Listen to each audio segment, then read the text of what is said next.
আমি যদি সালাউদ্দিন আহমেদ হইতাম কবেই পদত্যাগ করতাম। স্বাধীন বাংলাদেশের ইতিহাসের নিকৃষ্টতম নমরুদ শেখ হাসিনাকে আমরা বাংলাদেশ থেকে বিতাড়িত করেছি। এখানে যারা ময়মুরব্বী আছেন, আপনাদের মনে আছে এর আগে এরশাদের বিরুদ্ধেও বাংলাদেশে আন্দোলন হয়েছিল, কিন্তু এরশাদ কিন্তু বাংলাদেশ থেকে পালায় যায় নাই। এরশাদকে কিন্তু বাংলাদেশ থেকে পালায় যাইতে হয় নাই।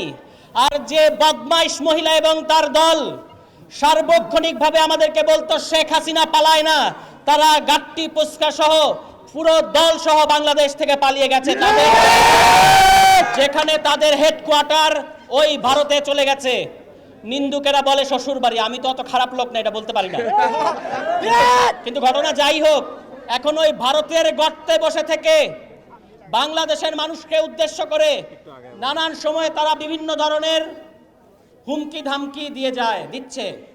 আমরা তাদেরকে বলতে চাই, পলাতক শেখ হাসিনা আপনার জন্য বাংলাদেশের ফাঁসির কাষ্ঠ অপেক্ষা করছে। আপনি বাংলাদেশে আসেন, আমরা আপনাকে লাল গালিচা সংবর্ধনা দিয়ে ফাঁসির দড়ির পর্যন্ত পৌঁছে দিতে চাই। এই গর্তে থেকে আমাদেরকে হুমকি দিয়ে কোনো লাভ হবে না।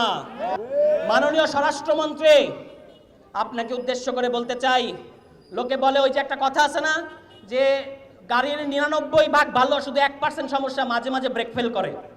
তো এই স্বরাষ্ট্রমন্ত্রীর হয়েছে এই অবস্থা, 99% ভালো, শুধু নিজের মন্ত্রণালয়ের অবস্থা ঠনঠনাঠন। প্রতিদিন মানুষ মরে, প্রতিদিন ছিনতাই হচ্ছে, ঘরে ঘরে মাদক চেয়ে গেছে।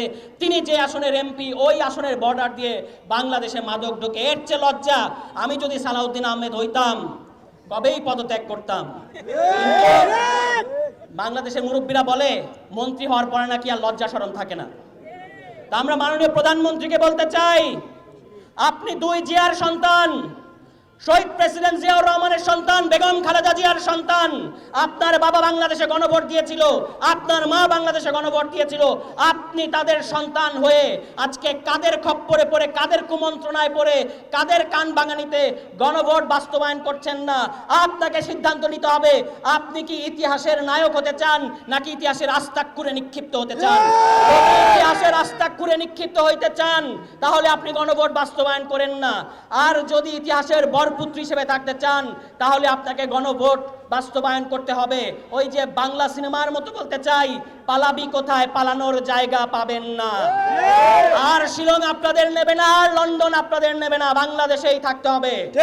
এবং দয়া করে 2 বছরের মাথায় ইতিহাস বিকৃতি করবেন না। শিলং থেকে আন্দোলন হয় নাই, লন্ডন থেকে আন্দোলন হয় নাই, এই আন্দোলন করেছে এই বাংলার জনগণ। এই উল্লাপাড়ায় আন্দোলন হয়েছে, সারা বাংলাদেশে আন্দোলন হয়েছে। কাজেই যারা বলছেন আমরা শিলংয়ে বসে, লন্ডনে বসে আন্দোলন করেছিলাম, আপনাদেরকে মনে করিয়ে দিতে চাই, এই গণ অভ্যুত্থানে শেখ হাসিনার পতন না হলে ওই সারা জীবন শিলংয়েই থাকতে হতো, সারা জীবন লন্ডনেই থাকতে হতো। সুতরাং জনগণের সাথে পাঙ্গা নেওয়ার চেষ্টা করবেন না।